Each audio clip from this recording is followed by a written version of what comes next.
Since the dawn of time, when humans first walked alongside Pokemon, legends have been told of great heroes, champions who rose from humble beginnings, catching, training, and battling their way into eternity. Their names are whispered with reverence. Red, Cynthia, Leon, the greatest to ever live. But this is not their story. This is the story of how I became the very worst, like no one ever was. The year was 1996. There was a young boy named Justin. He held in his hands his very first copy of Pokemon Red and a Game Boy Color, excited to join his friends in his gateway to greatness. But greatness never came. His friends, much older, surged ahead, beating gyms, trading rares, unlocking mysteries, and the boy? He lagged behind, mocked, left in the dust. And from that day forward, he didn't dream of being the best, only of making sure no one else could enjoy being better. Oh man. Heart-wrenching stuff. I mean, how could that ever happen to someone? Sinnoh brought forth the cruelest teacher of all, Mindy, the woman who promised friendship but delivered betrayal. Because who in the right mind would believe that Nintendo would allow a Pokemon trainer to trade a rare Pokemon that many, including young Justin, would don as their favorite Pokemon, trading her Haunter not to evolve but to mock. And so, vengeance was born. 30 shiny Ghastlies and Haunters were captured throughout various regions in the world of Pokemon. 30 Everstones were obtained through smuggling and attached not by will. And 30 trainers received despair and surprise trades. This was Squid's army of disappointment, one shiny at a time. Was it right? No. But it's like the saying goes, do unto others as others have done to you. Oh man. That one gets me every time.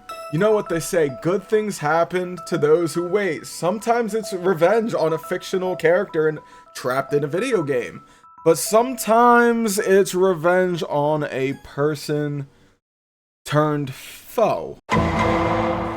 Years later, the boy became a man. He trained hard and battled harder.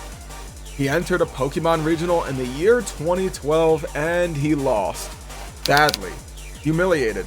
Not just by a stranger, but by a friend. Let's call him Felix. His name etched into memory like a critical hit that never missed. Now, Felix crushed him in practice leading up to the day, and 12 years later crushed him in a small local Pokemon League with a popular Sun team led by Felix's trusty ace Pokemon, Hisui and Typhlosion. However, when Justin thought he found his safety in streaming, Felix appeared once more, fueled by the audacity, spite, and a fire inside to prove that this time, things were going to be much different. Each Pokemon haunted, like a ghost of years past. Some rivals become allies, but Felix became a ghost haunting every battlefield. One by one, Justin remembered his inner Squid and toyed with his prey, reading each move like it was a Tom Petty's greatest hit album. I won't back down. Last Dance with Mary Jane. Felix was running down a dream until he found himself staring down the barrel of the proverbial gun to which he conceded. You know, sometimes when you're learning how to fly, you'll find yourself free falling. See what I did there? That was good. That was a good one. I wrote that.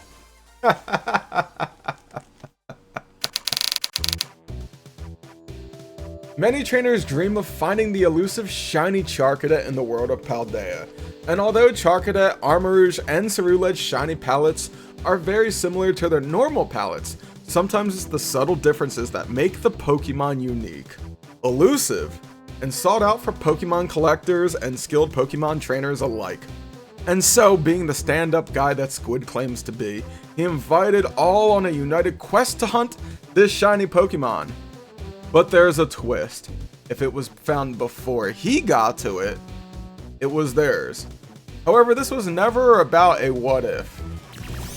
It was when the blue flame finally flickered before him. He would strike it down only to ensure that this young trainer's hope burned out with it. Gone. Out of existence. I love these short stories. They always come with a happy ending. But there's more. The story starts off with a young trainer asking for a shiny Gibble, a promise of friendship. The young trainer has even bred hundreds of eggs, chasing the glitter of destiny. But fate never delivered the dragon that they ever so longed for. Upon hearing the story of the kid who longed for the shiny Gibble, Squid's prey drive restored, and within 28 minutes of the hunt of a lifetime, he found and slaughtered it before their very eyes. Whatever doesn't happen, doesn't happen. There he is! Gibble! I see you, DJ VR! Oh my lord, 2 minutes left on my sandwich! Got him! Oh. I am the shiny killer. The best there is to have ever done it. I will terrestrialize. We'll go ice. We'll do ice shard. We got stab. We got priority. We got killing. I can't wait. Goodbye. Flex that out.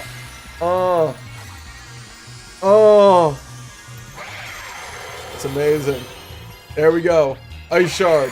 DoorDash him. Oh yeah. Get out of here. Shoo. Shoo. Dude, rest in pieces, you little shit. Don't come back. DJ VR, that one was especially for you. Some may say it was out of malice. Some may also say it was out of habit. I'll let you decide. Legend speaks of a trainer who spends fortunes chasing glory, rare shinies, trophies, eternal fame. But this tale is not about glory. This one is out of spite. For $600, a brand new Switch 2 was purchased, not to rise in battle, not to conquer leagues, but for one single hideous purpose, the shiny Bruxish. Oh? Oh, there he is! My shiny! My precious! You! He hunted it. He caught it. And then he multiplied it again and again and again until an army of fluorescent nightmares were born. 30 in total, actually. And then, like a curse he cast upon the world, he released them through surprise trade, each one branded with his YouTube handle. 30 trainers forever marked, forever haunted by a sparkly red and yellow fish they never asked for. Some men buy consoles to create memories. I bought mine to ruin them. Now I will say, I believe we do have one final story if you would like to indulge. It's the story that originated this adventure. The story where it all began. Now I was never always this way. There are many trainers, specifically shiny hunters, in the world of Pokemon with astounding qualities like patience, merit, and even grace. Admirable traits that I even at one point wish I had. Maybe I do. Maybe it's something somewhere that I've had all along. But maybe, just maybe it's human nature. But hey, no one's perfect, right? As one was on the prowl looking for their shiny to capture to add to the ever-growing Living Dex collection, there was a comment from someone who we'll just call Little Johnny. Little Johnny was a sad kid. Why, you may ask? Little Johnny was experiencing the loss of a loved furry four-legged companion, and he asked, in memory of his dog, could you please shiny hunt a pup in the Mastiff line? And I mean, how could I not? I've experienced this one too many times myself. And even the story of Avron, or whatever his name was, with his beloved pup, it tore at my heartstrings and easily became the main story. Not some misunderstood group of rebels, not some generic 8-badge quest to become the very best. This was all heart. Now shiny after shiny was captured one by one, with sandwiches being devoured like it was my last days on Earth. Was I considered the very best? Not a chance. However, there was still a void of feeling fulfilled.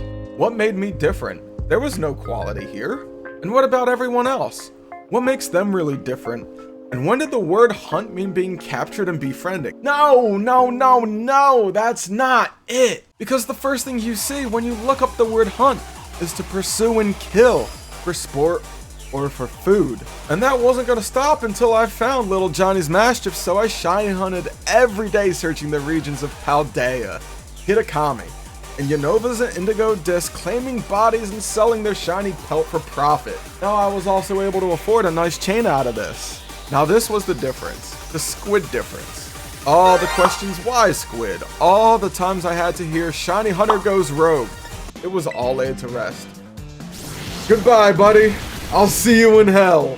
And all that I had to do was hit it with one final blow. With my friend Malamar at my side, we sealed the deal. And that's how I became the very worst, like no one ever was.